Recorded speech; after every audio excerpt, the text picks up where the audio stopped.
Ce qui est fascinant avec Dubaï, c'est que cette ville nous montre de quoi on est capable quand on a une vision claire, beaucoup d'ambition et une envie constante de se surpasser.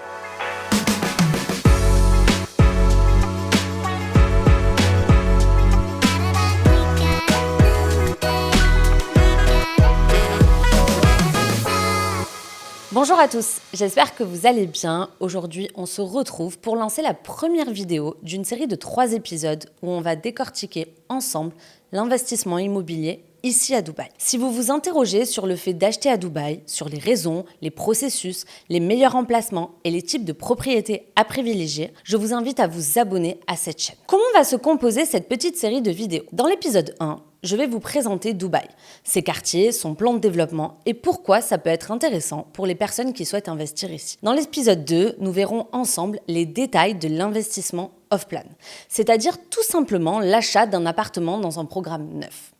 Qu'est-ce que c'est? Comment ça fonctionne? Et en quoi ça peut être intéressant pour vous si vous souhaitez investir à Dubaï. Et enfin, dans le 3e et dernier épisode, je vous parlerai d'un investissement que j'ai moi-même effectué ici à Dubaï. On passera en revue tous les détails. Combien j'ai payé l'appartement? Pourquoi j'ai acheté celui-ci? Comment je finance ce bien? On calculera sa rentabilité ensemble. Le but, avec ces vidéos, c'est qu'à la fin de cette série, vous soyez capable, en fait, de comprendre comment fonctionne l'achat d'un bien immobilier ici à Dubaï et si, selon votre profil, c'est intéressant pour vous d'investir ou pas. Du coup, c'est parti, on commence avec l'épisode numéro 1. Alors, pour ceux qui ne connaissent pas Dubaï, parlons un peu de cette ville. Vous en avez forcément, probablement entendu parler ces dernières années. Dubaï, c'est cette fameuse ville des Émirats Arabes Unis qui fait parfois beaucoup parler d'elle. Pour certains, Dubaï séduit ou même fascine, mais pour d'autres, Dubaï irrite. Mais ce qu'on veut surtout savoir, c'est comment cette ville s'est construite en si peu de temps pour que chacun puisse se faire son propre avis. Avant de faire un petit retour dans le temps, n'oubliez pas de vous abonner à cette chaîne si vous voulez en savoir plus sur Dubaï et son investissement immobilier. C'est ma toute première vidéo, alors ton soutien sera forcément très apprécié. Maintenant, on continue ensemble. Pour vous aider à mieux comprendre, on va faire un petit bond dans le temps avec quelques dates clés. Promis, ça va pas être long, mais ça va vous permettre de mieux comprendre Dubaï. On commence en 1833, une année hyper importante pour Dubaï, puisque la dynastie Al Maktoum, qui mène son peuple sur la péninsule de la crique de Dubaï, où justement ils ont établi leur indépendance et fondé le premier village de pêcheurs. À savoir que depuis, c'est toujours la même famille, la dynastie Al Maktoum, qui dirige toujours Dubaï. Alors aujourd'hui, malgré la modernisation de Dubaï, si vous venez en vacances ici, vous pouvez toujours vous promener dans ce qu'on appelle le vieux Dubaï, le long de la crique.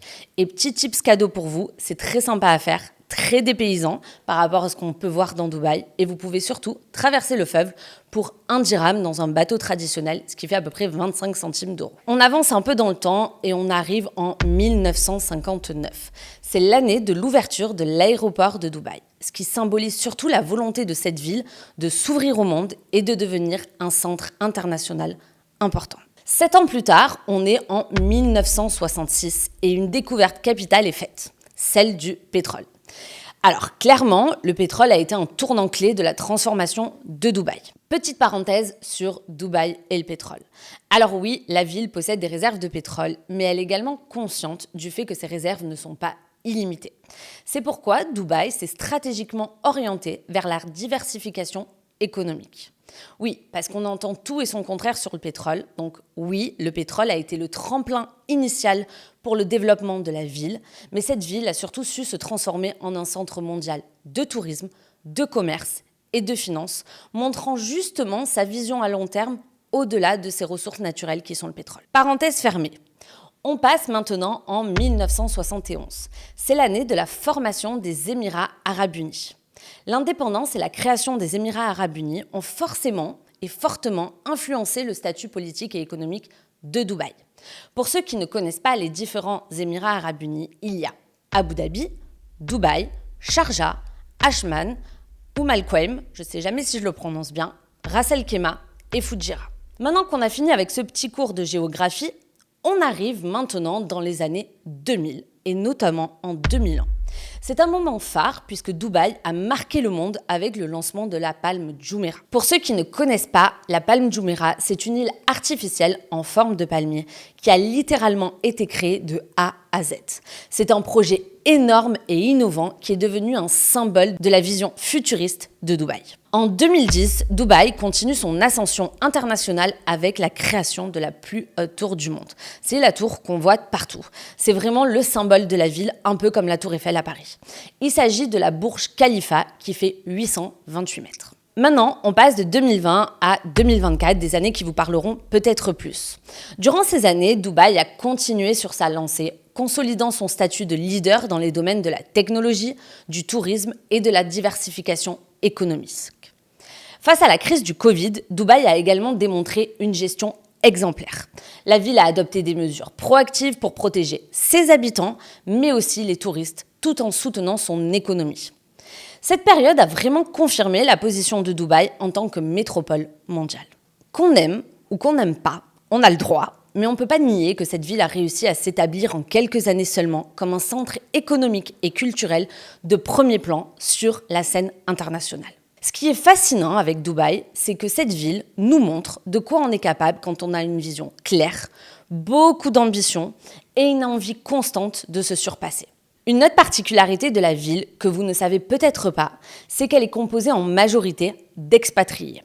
À Dubaï, il y a plus de 200 nationalités différentes, ce qui a fait forcément une ville multiculturelle où toutes les nationalités vivent ensemble. Vous l'aurez compris, si on devait faire un petit récap, Dubaï, c'est une ville jeune qui a grimpé rapidement les échelons pour se mettre sur les projecteurs grâce à plusieurs choses. Sa croissance économique stable, sa qualité de vie, sa sécurité et stabilité politique, sa position stratégique et bien sûr ses avantages fiscaux.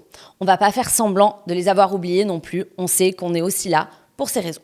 Et si ça marche si bien, Dubaï, c'est tout simplement parce qu'aujourd'hui, Dubaï est géré comme une entreprise. Pour ma part, ça fait déjà 7 ans que je suis ici et je suis arrivée juste après mes études. Et honnêtement, durant ces 7 années, j'ai vraiment vu cette ville se métamorphoser. Pour mieux vous aider à comprendre comment se compose cette ville, on va voir ensemble les différents quartiers. La première chose à savoir, c'est que la ville s'étend sur une superficie d'environ 35 km². Mais cette superficie, elle est toujours en constante évolution puisque comme vous pouvez le savoir, il y a énormément de construction. Donc à terme, la taille de la ville va certainement encore pas mal évoluer. On commence donc avec le premier quartier, Dubai Downtown. C'est le cœur de la ville et c'est surtout mon quartier préféré. De toute façon, vous verrez à Dubaï, c'est souvent Team Downtown ou Team Marina.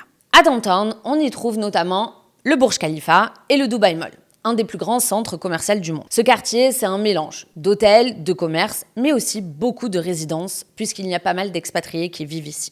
C'est un endroit à Dubaï où vous pouvez aussi vous balader sur le Emmar Boulevard et trouver plein de petits cafés et des restaurants. C'est un quartier hyper touristique où il y a aussi beaucoup de biens en location saisonnière. Juste à côté, sur la deuxième couronne, on va trouver Business Bay. C'est un quartier où il y a beaucoup de bureaux, mais également des résidences à des prix un poil plus abordables que Downtown.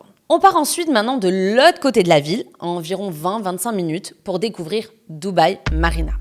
Honnêtement, en ce moment, sur les heures de trafic, on est plus sur 30-35 minutes, mais normalement, le vrai timing, c'est 20-25 minutes. Marina, c'est un quartier qui propose un style de vie en bord de mer, avec des tours résidentielles, des restaurants et une atmosphère aussi super cosmopolite.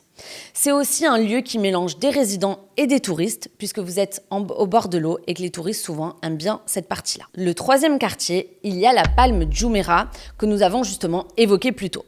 La palme Jumeirah, c'est un mélange de luxe et de vie familiale. D'un côté, il y a les villas super luxueuses avec les plages privées, et de l'autre côté, il y a des bâtiments résidentiels adaptés aux familles. C'est également un lieu touristique riche en hôtels et restaurants avec justement Vista Mare ou West Palm.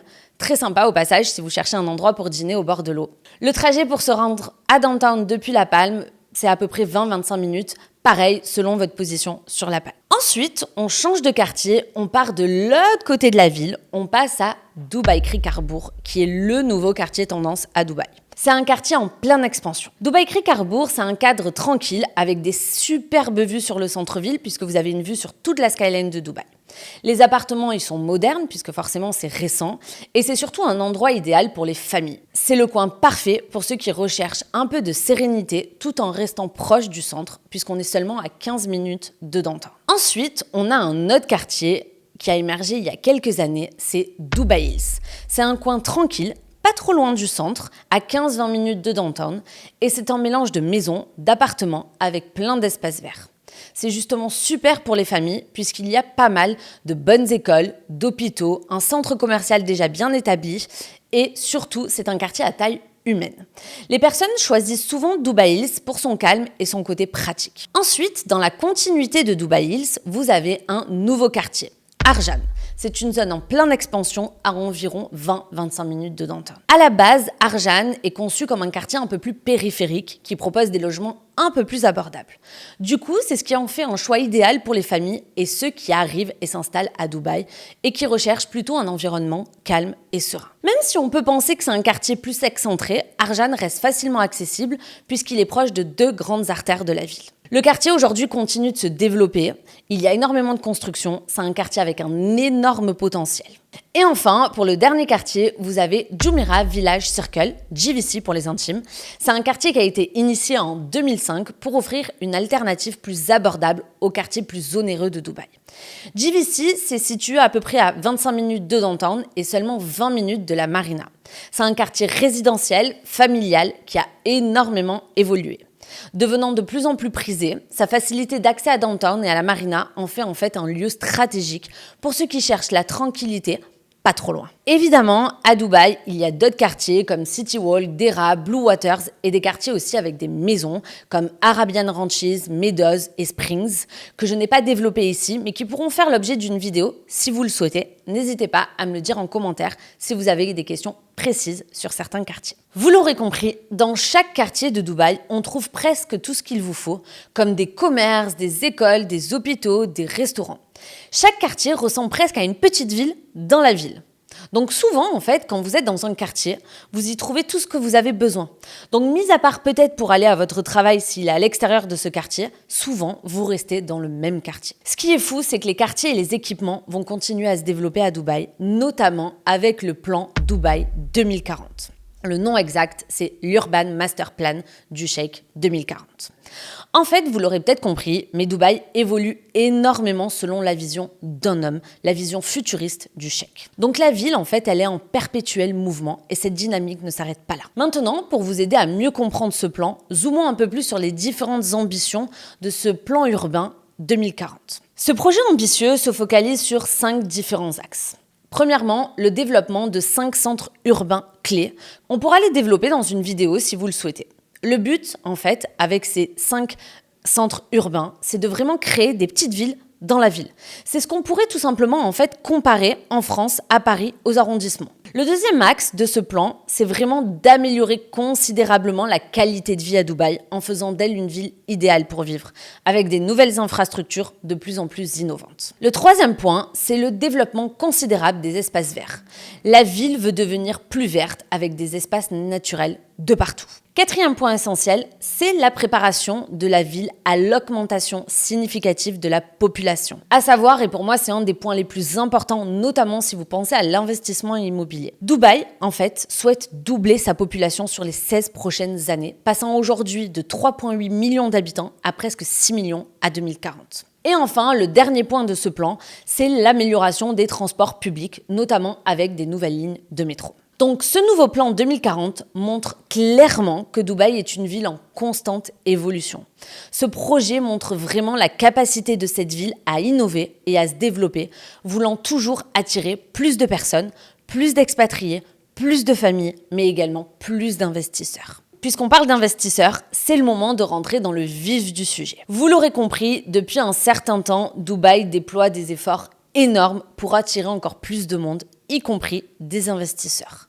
Entre l'Expo universelle 2020, la gestion du Covid, la simplification des visas et son statut de havre de sécurité, les raisons d'investir ici ne manquent pas. On arrive donc à la fin de cette vidéo et je vais donc vous présenter les 6 raisons pour lesquelles investir à Dubaï pourrait être potentiellement une opportunité intéressante pour vous selon votre profil. La première raison, et c'est celle qui fait le plus parler, mais au moins on en parle maintenant et on passe après à autre chose, c'est la fiscalité. Alors oui, à Dubaï, pour les résidents qui vivent ici, et je précise bien résidents, il n'y a pas d'impôt sur le revenu, pas d'impôt sur les plus-values et pas d'impôt sur les revenus locatifs. Du coup, vous pouvez bénéficier d'un retour sur investissement nettement plus avantageux. Pour ceux qui vivent en France, c'est différent. Mais je préfère vraiment clarifier ce point tout de suite parce que je vois trop de pubs sur les réseaux sociaux vantant souvent l'absence de taxes à Dubaï. Mais soyons clairs, il y a des nuances importantes à comprendre selon le pays dans lequel vous vous trouvez. Ça ne veut pas dire que si vous vivez en France, ce n'est pas intéressant, c'est juste que vos obligations seront différentes. Si vous voulez approfondir ce sujet, n'hésitez pas à me laisser un petit commentaire. La deuxième raison pour laquelle ça peut être intéressant d'investir à Dubaï, c'est justement le retour sur investissement que vous pouvez avoir ici dans cette ville. À Dubaï, le retour sur investissement peut varier entre 7 à 12% selon plusieurs facteurs évidemment. Votre stratégie d'investissement, le type de bien que vous achetez, le quartier, son emplacement et la manière dont vous le mettez en location. Ensuite, le troisième point intéressant, c'est au niveau des infrastructures à Dubaï. Ici, les infrastructures sont hyper modernes. Aujourd'hui, les constructions récentes offrent toutes sortes de commodités qu'on n'a pas du tout l'habitude de voir en Europe et en France. Ici, que vous achetiez un studio, un T2, un T3 ou encore un T4, vous aurez forcément dans votre résidence un gardien, des piscines, une salle de sport, un espace pour les enfants, parfois même des business centers. J'insiste sur ce point car venant de France, on n'a pas du tout l'habitude de voir ça. Mais je suis ici depuis 7 ans et presque tous mes amis, je dis bien presque, ceux qui ne sont jamais venus se reconnaîtront peut-être dans cette vidéo, mais beaucoup de membres de ma famille ou de ma belle famille sont venus et le constat est toujours le même. Toutes les personnes qui nous rendent visite sont toujours choquées de voir tout ce que nous avons à disposition dans notre immeuble dans lequel nous vivons. Et encore une fois, nous ne vivons pas du tout dans un des bâtiments les plus luxueux de Dubaï. Je vis dans un immeuble normal, mais ici, c'est tous les immeubles qui sont comme ça. Alors qu'en France, seules les résidences ultra luxueuses ont ce type d'infrastructure. À savoir aussi qu'au fil des années, les constructions à Dubaï ont considérablement évolué. Aujourd'hui, vous avez des nouveaux matériaux, vous avez l'intégration de la domotique pour un confort et surtout des matériaux modernes. Parce que ceux qui connaissent Dubaï avant, Dubaï, c'était les cuisines en bois et du carrelage 60 par 60 blanc, pas très sympa. Aujourd'hui, on est plutôt sur des choses modernes, des espaces minimalistes avec une belle décoration. Ils intègrent de plus en plus les goûts européens. Quatrième point essentiel aussi, et pas des moindres, c'est la sécurité. Alors, pour la sécurité, j'entends plusieurs choses. La première raison, c'est vraiment la sécurité générale de la ville. Dubaï, c'est l'une des villes les plus sûres au monde, ce qui renforce forcément son attrait pour l'investissement. Par exemple, ici, vous pouvez laisser vos voitures ouvertes avec les clés sur le contact, il n'y a aucun problème. Vous pouvez aller au restaurant, laisser votre sac pendant que vous allez aux toilettes. Pareil, il n'y a rien à craindre. Il est vraiment courant ici même de laisser son téléphone en charge dans un endroit public et vous risquez pas de vous le faire voler. Je sais que ça peut paraître un peu fou, mais pourtant c'est vraiment une réalité ici à Dubaï.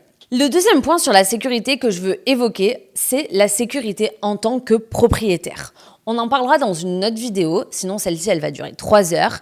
Mais ici, les locataires paient les loyers à l'année, par semestre ou par trimestre selon l'accord du propriétaire. Et surtout, le plus important, c'est qu'ils vous donnent les chèques en avance. Du coup, il n'y a vraiment pas de crainte de loyer impayé comme on peut par exemple l'avoir en France. Un autre point essentiel aussi, c'est qu'ici, l'achat d'une propriété est très simple. Que vous soyez en France, à Dubaï ou n'importe où ailleurs dans le monde, les procédures sont rapides et vous pouvez devenir propriétaire en seulement quelques jours.